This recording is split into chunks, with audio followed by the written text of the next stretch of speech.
Good evening po mga kalinga. Panibagong reaction video na naman po ang inyong matutunghayan sa araw na to. Ang re-reactionan ko mga kalingap ay ang video upload po ni Kalingap Dan. Ayan, shoutout po kay Kalingap Dan. Ayan. Ang ating topic or pag-uusapan mga kalingap ay yung pabahay ni Kalingap Dan. Yes, no, may pabahay na po si Kalingap Dan.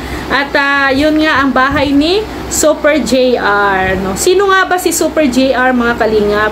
No, si Super JR po mga kalingap ay isa sa mga karpentero, no, masipag na karpentero ni Kuya Val at ni Kalingap Rab.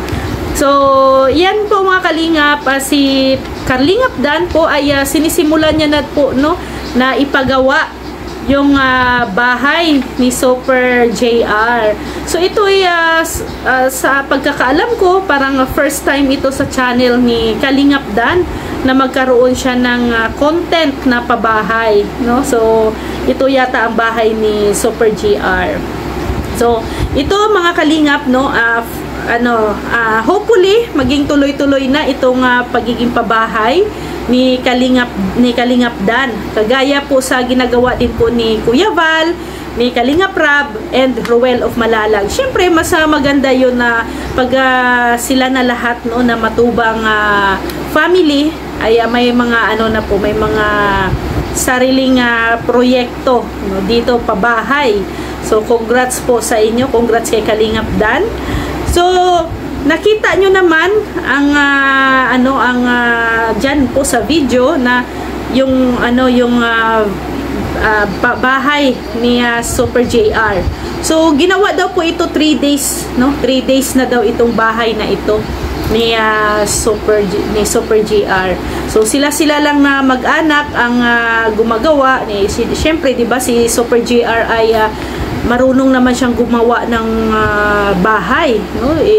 Ilang pabahay na ang ginawa nila Kalingap Rab at ni Kuya Val na handle ni Super JR. Kaya mismo sa kanyang sariling bahay, siya din mismo ang nag-handle nito, na gumawa.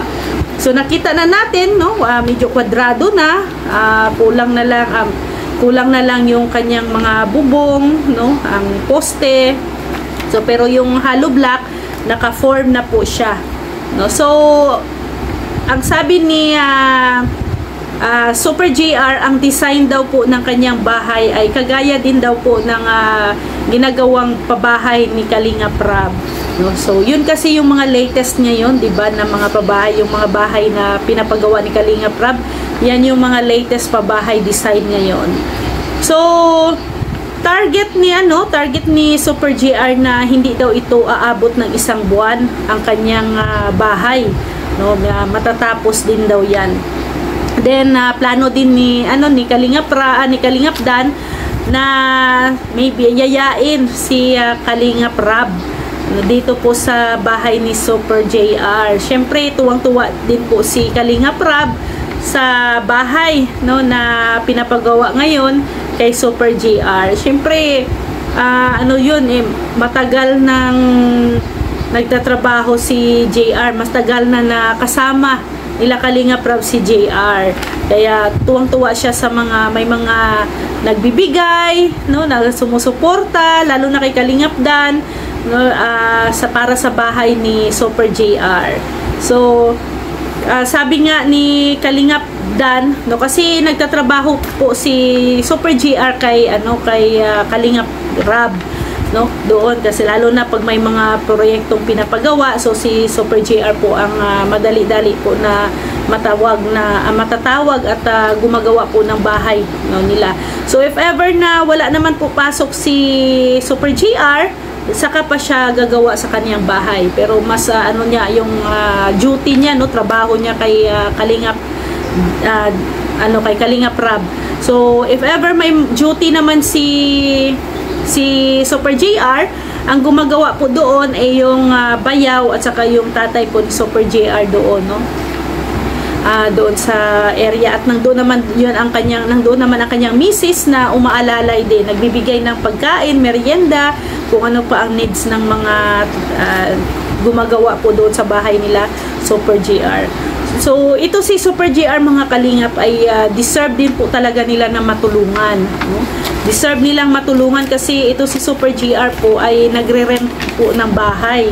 So if ever na may sarili na silang bahay, laking save sa kanila po na yung pangbayad nila sa renta, no, pang bili na lang nila ng bigas, no, pagkain, o kung mga needs ng mga bata sa school, o di ba laking tulong o laking ginhawa sa kanila yon, yung imbis na mapupunta pa sa renta, sa sarili na lang nila ang mapupunta yung pera na pang rent nila. So at saka din, deserve din ni Super GR na matulungan dito sa kanyang bahay kasi sa tagal ba naman niya na nagtatrabaho, no, kina Kalinga Prab, kay Kuya Val. So deserve niya din po na magkaroon po talaga ng sariling bahay. Kaya salamat talaga kay Kalingap Dan, no, sa mga sponsors na nandyan, naghandang magbigay, handang umalalay sa mga pabahay. So maraming salamat talaga sa inyo. So sobrang saya po ni Super JR, no? Mantakin mo dati siya ang gumagawa ng bahay ng iba. Pero ngayon sariling bahay niya na talaga ang ginagawa niya, no? Hands-on si Super JR sa kanyang sariling bahay. Ang sarap kayang gumawa ng once na alam mo na sa sarili mo yan, yung sariling bahay mo yan yung ginagawa mo. So parang napaka-excitement, lagi kang masaya, no? Parang gusto mo nang tapusin agad. Sinusulit mo yung oras, yung panahon para matapos yung iyong bahay, no?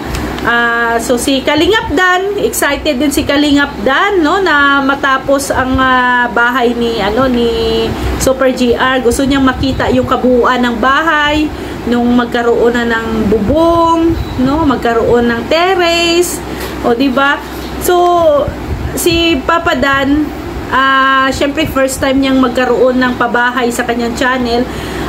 Yung excitement baga, no, na sabi niya nga ay ganito pala ang feeling, no, na nagpapagawa ka ng bahay, no, na-excite din siya sa kalalabasan ng unang proyekto niya, no, proyekto niya na pabahay. So pag sariling bahay mo talaga kasi mga kalingap, no, hindi ka talaga mapapagod, no, ito ay mai-excite ka talaga. At syempre kay Kalingap Dan, ito ay first time niyang pabahay sa kanyang channel. So nai-excite din po si Kalingap Dan, no. Please pakisuportahan din po si Kalingap Dan, mga kalingap, para naman po ay tuloy-tuloy pa ang kanyang pabahay, no, sa kanyang channel. At sana'y magkaroon pa ng more na pabahay si Kalingap Dan, more project na pabahay, no, kagaya nila Ruel, kagaya nila Kalinga Prab at ni Kuya Val, no, magkaroon din si Kalingap Dan ng sarili niyang pabahay sa kanyang channel. So sa mga hindi pa po nakapanood ng full video na to, pakidalaw po sa channel ni Kalingap Dan. Doon niyo po makikita ang update, paano nagsimula at ito paano natulungan si Super GR. So puntahan niyo po ang kanyang channel at maraming salamat po. Pakisuportahan din po ang channel ni Kuya Val Santos Matubang, Ate Edna Vlogs, Kalinga Prab, Ruel of Malalag, Rachel Morales Vlog, and also ang iyong abang lingkod, Rhea Olarte. At please po pakisuportahan din po ang ating mga ambassadors and deputy at scouters natin dito sa Davao del Sur, no. Ang aking deputy si Mick Agnes Vlog, pasuportahan po, and also mga kasamahan natin, Kalingap Awi, Kalingap Dudo, Kalingap Angeli, Kalingap Baby Girl, Bila Ayop, Rachel TV, and Rex Vlog. Maraming salamat po mga kalingap. See you tomorrow. God bless everyone. Bye bye po.